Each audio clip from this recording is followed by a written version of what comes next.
Behind the Knife, the surgery podcast. Relevant and engaging content designed to help you dominate the day.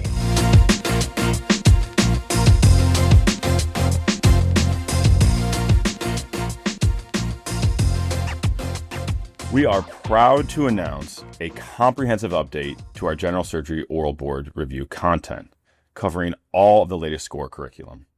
We now have 123 up-to-date audio scenarios, all with expert commentary, 10 interactive video scenarios to test your knowledge, and 97 comprehensive operative descriptions that will have you smooth talking your way through the exam. It's all accessible via our top-notch iOS and Android apps, and all for hundreds of dollars less than other review courses. It's the best content at maximum value. Learn more at behindtheknife.org. Hello, everyone. Welcome back to Behind the Knife. We're back with another installment of our BTK and ASGBI collaborative series with our friends from across the pond.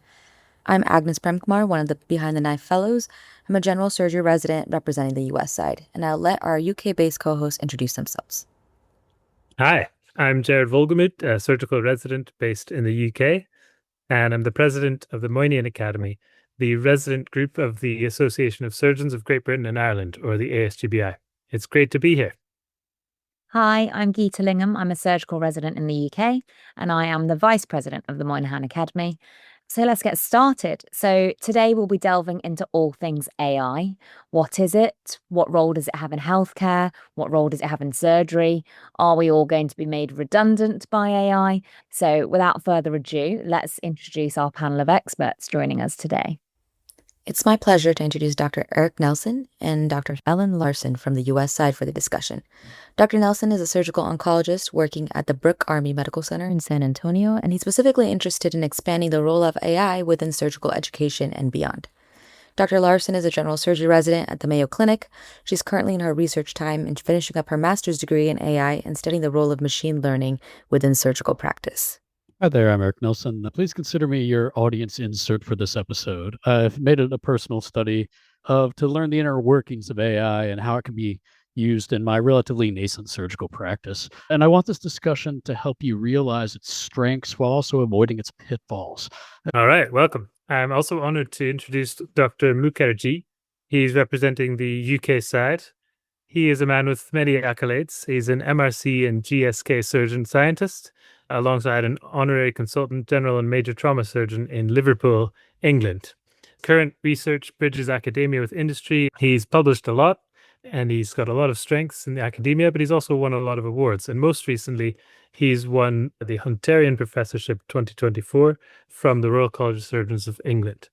So you're very welcome, Dr. Mukherjee. Thank you so much, Jared, and thank you Behind the Knife team for inviting me. As you mentioned, I'm a surgeon scientist, or MD, PhD, principal investigator, as our American colleagues refer to us, working here in Liverpool and currently focused on utilizing AI and ML approaches to integrate large data sets to enable precision medicine for areas of huge unmet need in acute care surgery, namely pancreatitis and ARDS.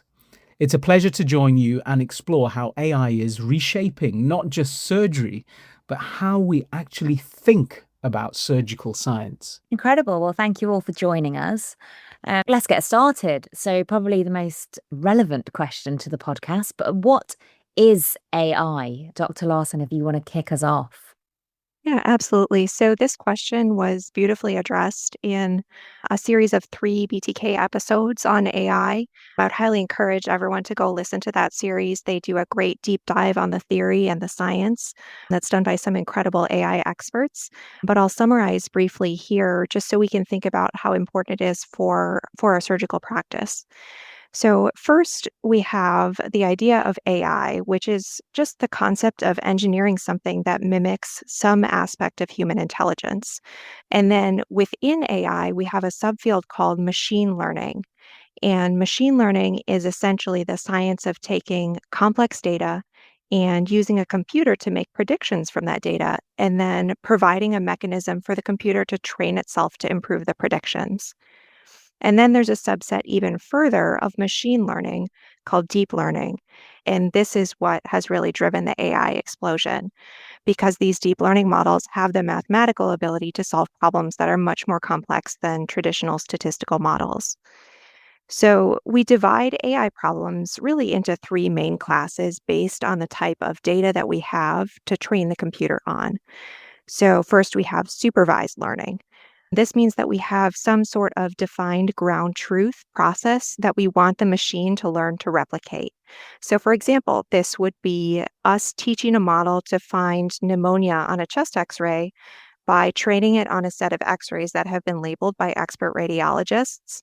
Next, we have a class of models that are called unsupervised learning. The model basically learns patterns from the underlying training data and then replicates these patterns to create material. These are very popular in the media right now, and I think this is what a lot of people think of as AI in their mind's eye. This unsupervised learning is things like chatbots and image generation. And finally, there's something called reinforcement learning. And this algorithm type is trained by receiving rewards or punishments based on decision making, but there's no perfect right or perfect wrong, just navigating a complex decision environment. And honestly, this is kind of what all of us feel like when we're taking care of patients. Really, what we're doing is we're looking for ways to teach computers to recognize these complex patterns in radiology images, in medical records, in intra-op camera images, so that they can help us with the decision making and pick up on connections that are too subtle for our brains to distinguish. Yeah, thanks, Dr. Larson. That was a fantastic foundation. When we speak about AI in surgery, we are truly discussing augmentation. That is the extension of our healing capability, and not really its replacement. So consider how profoundly our profession has evolved throughout this technical partnership. The microscope extended our vision beyond human limitation. Antibiotics empowered us to command infections. Anesthesia transformed surgery from a desperate torture to control healing. AI represents not a departure from this trajectory, but its continuation. It enhances pattern recognition while preserving the irreducible human elements that define surgical excellence. Those were some brilliant insights and introductions from my American colleagues. The only thing I would add on to the discussion so far is something that I often tell my trainees or residents when I talk about AI, and that this is really pattern discovery at scale. So as surgeons, we've always traditionally relied on critical pattern recognition, and this is something that Dr. Nelson mentioned in his response. Indeed, if we look back in history, it's been said that some of the greatest surgeons differentiated themselves not just by understanding how to operate, but crucially, when to operate. And they would do this by assimilating and assessing multiple data points within their minds to come to a critically, potentially life-saving decision. So that whole concept of interpreting anatomy, trends in physiology, subtle clinical clues has been done for generations by surgeons at the peak of their profession. But for the patient, it has often been economy, resource, or chance that has determined which surgeon they'll actually have treating them. So what AI gives us is the ability to capture this critical intuition mathematically, to learn from millions of data points rather than just 1,000 cases over an individual's lifetime.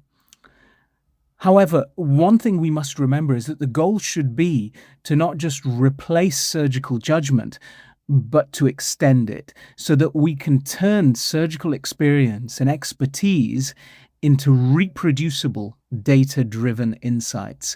And that's where I think AI is going to be potentially game-changing. Well, thank you very much. That was an incredible introduction.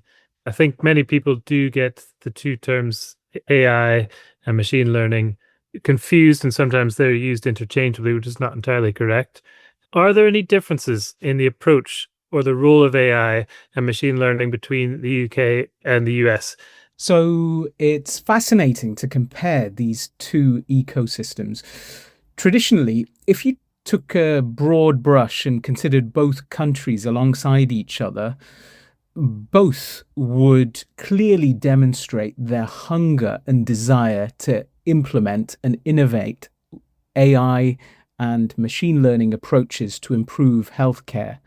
But from what I've experienced through my discussion with US collaborators and industry, is that US innovation often starts in startups or tech industry collaborations, and it's very much more fast moving and fast paced.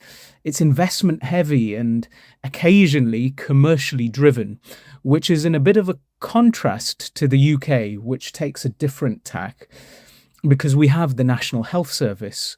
So effectively, the NHS offers a unique single longitudinal data environment, which I think is a real strength. So our focus is very much more on the UK side on safety and equitable scaling. And certain programs like the NHS AI Lab and the Alan Turing Institute bring academia, industry, and policy together into some sort of common collaborative and governance framework to allow this. On the downside, it does mean that in the UK, progress is maybe slower. But arguably, as a result of that, it's more reproducible and more ethical. And the aim is that ideally it should be more easy to generalize across populations and thus be much more equitable for a range of resource settings and populations around the world. So these are the feelings that I have from the UK point of view. I'll hand over to my American colleagues to illuminate us about the US approach. The real contrast between the American and the European or the UK approaches, it reflects not merely the regulatory frameworks, but also the profoundly different philosophies. Now really consider that in America, over 60% of the AI investment originates in very few places. That's Silicon Valley, that's Boston, that's this weird and beautiful city just over there called Austin. And the advantage is this extraordinary creativity in energy and in velocity. But ultimately, the challenge is the fragmentation, and that can sometimes border on dysfunction. We create brilliant pilot solutions that don't really communicate with each other. Each one is optimized for marketplace success rather than systemic patient benefit.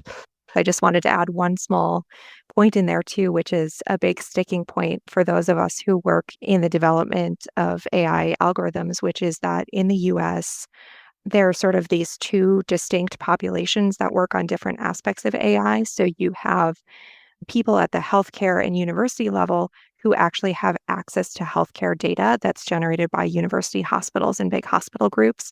And these are almost always completely separate from startup companies. And because of the way our data regulations work, we are not able to share data with startup companies. So there's a really big disconnect between the people who have the computer science know-how and the medical know-how to make AI discoveries and the people who have the marketing know-how and the startup know-how to actually deploy those discoveries into production. And right now, there's an estimate in the business world and in the literature that it takes 17 years to bridge that gap in the US from innovation at the university and university hospital level to final deployment of a product into consumer hands. So it's despite it seeming like it's a rapid pace in the US, sometimes I think because of this disconnect, we end up sort of tripping over ourselves and having potentially these really long delays between creation and deployment of viable products. That's really interesting. I think from my limited experience, I think we have very similar disconnect in the UK. Yes, so there are a number of issues that are going to be really important to address globally moving forward. One of the ways we're trying to do this in the UK is by certain innovative schemes that are trying to bridge that gap between academia and industry and accelerate that pace of change. So, for instance, my current research award is an MRC Clinician Scientist Award, where I'm part funded by industry. GSK is my major pharma partner, and I'm also supported by the Medical Research Council, which is central government or UK research and innovation funding. So considering the UK model in more detail, what it does is it delegates, and it's been quite rightly pointed out so far, that oversight is given to sector regulators. So healthcare AI falls under the Medicines and Health Regulatory Authority. NHS digital ethics frameworks, and so on. And they really emphasize transparency, bias testing, and explainability before deployment. Whereas things are slightly different from what I understand in the States in terms of it's more focused on FDA guidance and US executive order. And so ultimately, both systems across the pond need to converge. In fact, one of the key points that is coming out, and Dr. Nelson has alluded to this, and Dr. Larson has mentioned this as well, is that innovation without trust is actually really, really brittle. But on the downside, regulation without agility and the ability to innovate rapidly is actually paralyzing. So it's finding the balance, really. And those academia industry bridges, I think, are going to be vital to redress that balance. Perfect. And I think that segues us right into the next topic, which is just a little bit more information regarding the regulation of AI practices in both of these spheres within the US and the UK. So, the regulations surrounding medical AI in the US are fairly complex right now. The reason is that the previous administration had directed a draft policy regulating medical AI use through an executive order. But as of right now, that unifying federal policy has not emerged as a single federal law. So there are lots of small state regulations for things like AI use disclosure. There are some states that recognize that doctors need to disclose AI in certain scenarios. There are some state laws about algorithm bias, but this is very patchwork across the US. But the actual general process of getting any healthcare AI instrument approved in the US is actually quite well defined because right now we're still relying on an old regulatory framework called the Regulatory Framework for Software as a Medical Device. So this is a longstanding technical definition that came from the 21st Century Cures Act that essentially said that any software that helps with diagnosis, with cures, with mitigation, with treatment, or with prevention of disease can count as a medical device. So for an example, an AI algorithm that helps you find open spots in your outpatient clinical day to schedule patients is not going to count as a medical device. But an algorithm that helps you triage your traumas in the emergency department is definitely going to fall under that umbrella. So if your AI reaches that medical device standard, it is assigned to a risk-based classification by the FDA using the same system as any other medical device, as a pacemaker, as a tongue depressor, whatever it might be. It looks at things like, are there existing similar programs versus is this a totally new area of AI development? And then depending on which risk classification you get, it's an entirely different pathway to approval. And I think that's a little bit out of the scope of what we're talking about today, but those are the very well-defined FDA pathways for approval. So, for example, if I was to create an AI-based app centered around screening patients for colon cancer, what are some of the questions I should be thinking about when I apply for FDA approval? There's a separate risk categorization system that's specific to software as a medical device that we are currently applying to AIs. And this is called our IMDRF framework. And that framework looks at things like who the target user of the software is, how it's being used, and then overall, you get sort of this risk categorization from the IMDRF. And the FDA decides basically, is it going to trust you to deploy your algorithm within your own quality management system, which is again regulated through the FDA, and that's called enforcement discretion. Or if they're going to have oversight focus, which means you really need to have your ducks in a row because, the FDA is going to be scrutinizing this very carefully. So I guess in summary, I would say currently navigation is exactly the same for AI as any other software, and that's through the FDA. But there are a few mechanisms that we can use to sort of escape that pathway for things that are low risk to our patients.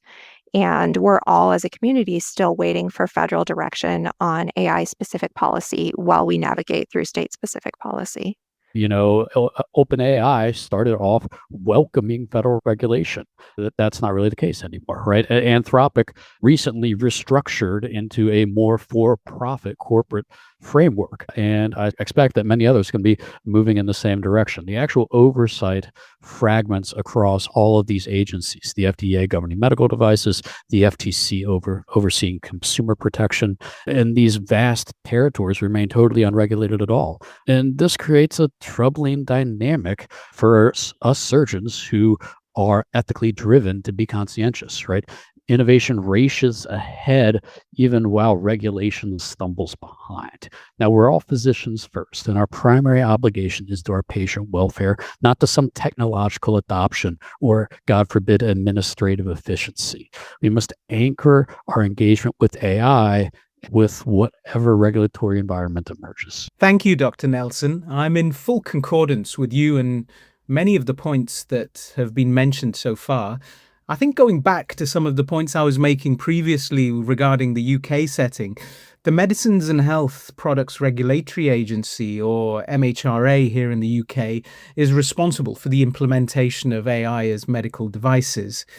And that's on the basis of a reasonably old act that was devised in 2002, the UK Medical Devices Regulations Act. So this is being updated, and the whole point about updating that is incredibly important is that this is being approached through a different means now. And one of the ways that this is being done by the MHRA is actively reforming regulations to specifically address the unique challenges of AI and try and develop an adaptive model. So they've started the AI as a Medical Device Change program in the UK, which is aimed specifically at ensuring appropriate evidence is generated throughout a product lifecycle and then integrated to re-establish guidelines and approaches. So it creates an evolving and adaptive regulatory framework. So I think the only other thing that I'd add to the excellent, exceptional descriptions provided by Dr. Larson and Dr. Nelson so far is specifically thinking about the UK and the US and more broadly in terms of development. I think it's vital that the UK collaborates in terms of the MHRA with other international bodies such as the US FDA to align best practices so that there should be a common language and an ability to adapt and adjust with regards to regulations across both sides of the pond. If there is one thing that COVID has taught us is that the only way to solve global health challenges of the future is through collaboration. And basically, expensive, impactful innovation for the few is never as good as meaningful, effective innovation for the many. Amazing. Well, thank you very much. That was a very comprehensive review of the regulations. But let's say some companies and people have actually made it through this minefield of regulations and law. What are we actually seeing AI being used for? I think the way I approach it and think of a framework through which we consider how AI is being used and can be used is in terms of surgery, focusing on three key areas. Basically, triage, diagnostics, or treatment. So broadly, technologies fit into one of those three categories or three stages of the patient journey. So we're already seeing real-world developments in, say, radiology. As you know, AI triage tools for chest X-ray prediction, pathology, digital slide scanning, or automated cancer grading, as well as decision support in terms of risk stratification for, say, sepsis, where analytics and perioperative prediction is another great use of AI. However, one thing that we also often neglect and don't consider with regards to the use of AI that is actively being done at this moment in time is education. So simulation, skill tracking, and adaptive learning for residents and trainees. So there's a number of areas that obviously this is taking place, and the next frontier is really integrating that and making sure that these tools talk to each other across the healthcare delivery system. So they're not just being utilized in isolated silos. Dr. Mukherjee, I would definitely agree. I've seen a lot of those applications, pathology, radiology in the US as well. One thing that I didn't hear you mention that I've seen a lot recently is the use of clinical LLMs in a couple of different settings. So large language models are LLMs. And so here in the US, there are some of the larger medical institutions have actually developed their own LLMs that are able to process their own medical records. And we use those for everything from medical record summarization to searches to doing data exploration for research.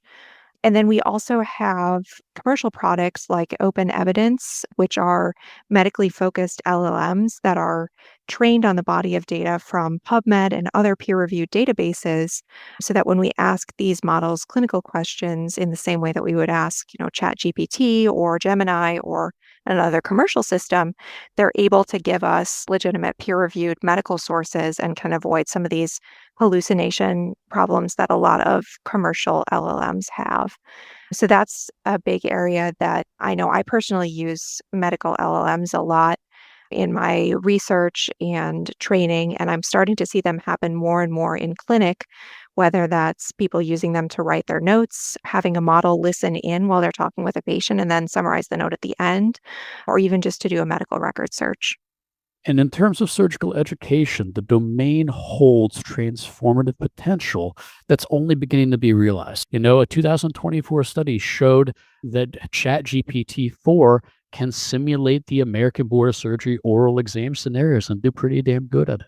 Residents can now practice clinical reasoning with unlimited patients and accessible software at anywhere and at any time. And even hot off the press now is there's a new beta version out there of Behind the Knife's oral board simulator. It's designed by this brilliant surgeon, Dr. Matthew Swenson, and it acts as a board scenario tester and coach using either text or audio input. And then you get personalized feedback on your own personal performance for a board scenario. Now, keep in mind, that's all still in beta, but if I were studying for my boards right now, that's exactly the kind of tool that I would be using. And I think it's a worthwhile use of your time.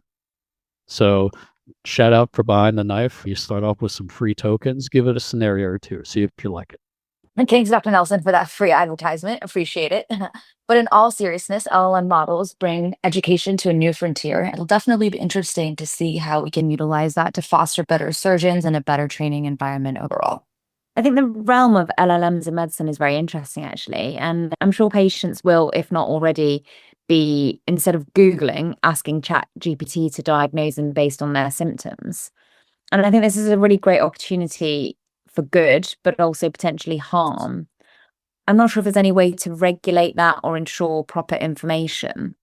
We cannot and must not delegate this responsibility to manufacturers, to regulators, or, God forbid, the institutional administrators. And what I clearly believe here is that we urgently need a comprehensive federal AI legislation that balances innovation and patient protection. So, I came in as a trainee thinking I'm real skeptical enough. None of us are skeptical enough until we've seen things mess up in our own practices.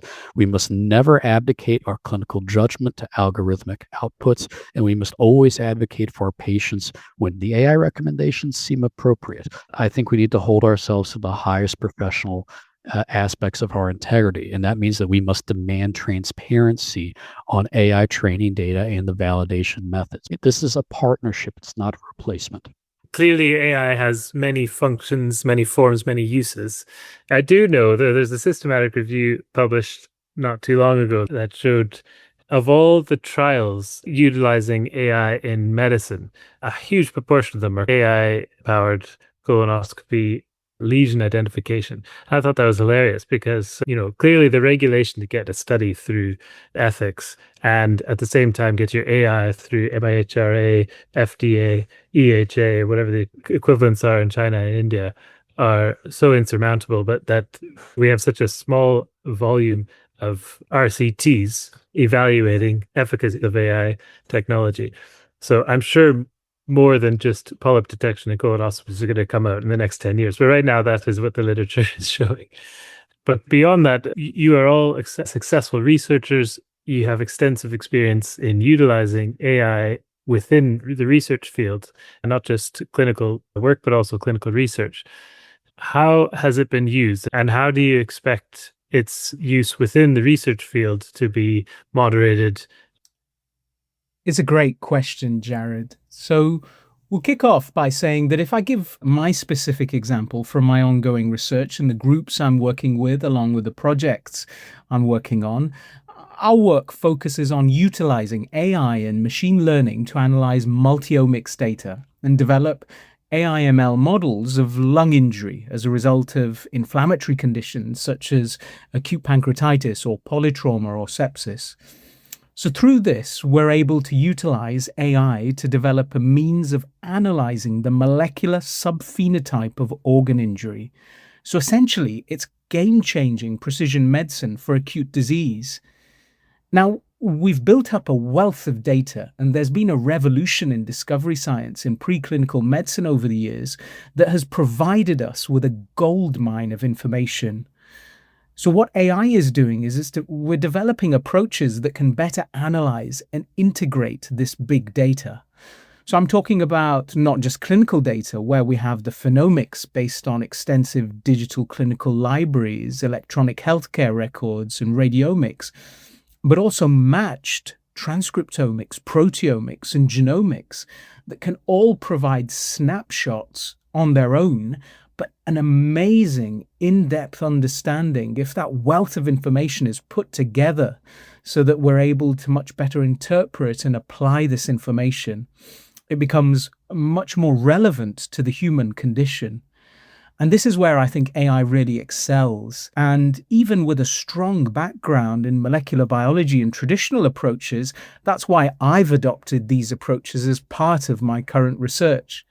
Because effectively, what we've been trying to do for years in translational science and clinical research is bridge the gap between bench to bedside. And this bridge that we've been constructing, in many cases effectively, in other cases not, over the years, is quite rickety and is traversing what we call the valley of discovery science death, where many observations lie after the preclinical stage and they've simply failed to make it all the way to the patient. So the way I see AI is that it provides a scaffold to support the bridge and allows the ability for key discoveries to translate to patient benefit. So AI has its real use for better hypothesis generation, better real-time, real-world validation to allow the better use of data to accelerate discovery. That's where I see its clear benefit. So in the future, I think what we'll see more of is digital twins, which are very topical at the moment, but are basically virtual replicas that could simulate, say, the response to surgery or therapy before we intervene as surgeons. This way, we can actually understand what the impact of particular interventions will be before they actually happen, which is ideal.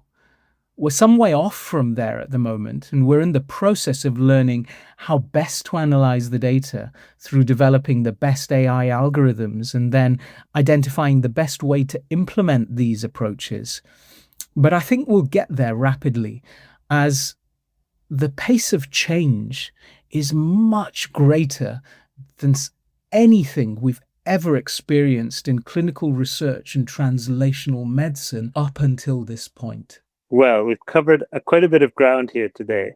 Everything from what AI is to the regulation differences between the two countries and current uses. There are a lot of similarities in the way that AI is being utilized, but also there are some key differences in the way it's being approached and implemented. Yeah, Jared, I completely agree. I think the main takeaway thus far is that while each system is different, we should actually approach AI within surgery in a spirit of collaboration and try and create more sustainable solutions and safe programs for all our patients. And actually, I think we've got a few more topics regarding disparities, under-resourced settings for AI, and the future of our jobs, which luckily we have lined up for our next episode, so stay tuned. Perfect. Well, thank you again to our speakers, Dr. Mukherjee, Dr. Nelson, Dr. Larson. Thank you so much for joining us today and for your insights. And thank you to all of our listeners as always. And we're curious to hear your thoughts on which side you think has a better approach. And as Gita mentioned, we have another upcoming episode, so be sure to look out for that. And as always, Dominate the day. Be sure to check out our website at www.behindtheknife.org. Download our free app available for Apple iOS and Android. Simply search for Behind the Knife in the App Store or Google Play to download the app. In the app, you can listen to our episodes, watch high-yield videos, and even access our premium content, including our oral board reviews and trauma video atlas. You can also follow us on Twitter at Behind the Knife and on Instagram at Behind the Knife Podcast. If you like what you hear, please be sure to leave us a review. Content produced by Behind the Knife is intended for health professionals and is for educational purposes only. We do not diagnose, treat, or offer patient-specific advice. Thank you for listening. We appreciate your support. Until next time, dominate the day.